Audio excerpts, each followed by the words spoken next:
যে সকল মুনাফিক সংগঠন হিসেবে পরিচিত ইসলামী ছাত্র শিবির আজকের দিন পর্যন্ত ঢাকা বিশ্ববিদ্যালয় কিংবা কোথাও শহীদদের স্মরণে একটি কর্মসূচি পালন করেছে।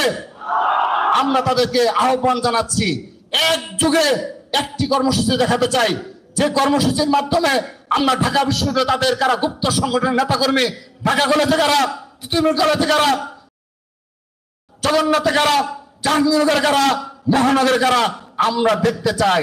আমরা জানি এ ধরনের শক্তি এখন পর্যন্ত তারা কোনোদিন অর্জন করেনি। সেজন্য গতকাল সারা ঢাকা শহর থেকে চট্টগ্রাম থেকেও নিয়ে এসে একটি মিছিল করেছে। আমরা দেখতে চাই দিনের দুপুরে প্রকাশ্যে ছাত্র দলের হাজার হাজার কর্মসূচি আমরা পালন করি।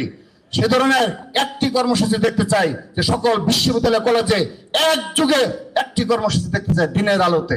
যে বুয়েটের কতিপয় গুপ্ত সংগঠনের নেতাকর্মী, কতিপয় যাদের সাথে সাধারণ শিক্ষার্থীদের কোনো সংযোগ নেই, এবং সাধারণ শিক্ষার্থীদের এবং জুলাই আগস্টের গণঅভ্যুত্থানের চেতনা এবং বাংলাদেশের স্বাধীনতা সার্বভৌমত্ব রক্ষায় তারা বিশ্বাস করে না, তাদের গুটি কয়েক লোকজন মিটফুটের একটি ঘটনায় বর্তমান নির্দলীয় সরকারের কোনো বিচার দাবি না করে, তাদের গাফিলতির কোনো বিচার দাবি না করে, তাদের পদত্যাগের কিংবা তাদের ব্যর্থতার কোনো বিষয় স্পষ্ট না করে রাজনৈতিক উদ্দেশ্য প্রণোদিত ভাবে বিএনপির ভারপ্রাপ্ত চেয়ারম্যান জনাব তারেক রহমানের নামে নোংরা স্লোগান দেওয়ার দৃষ্টতা দেখিয়েছে।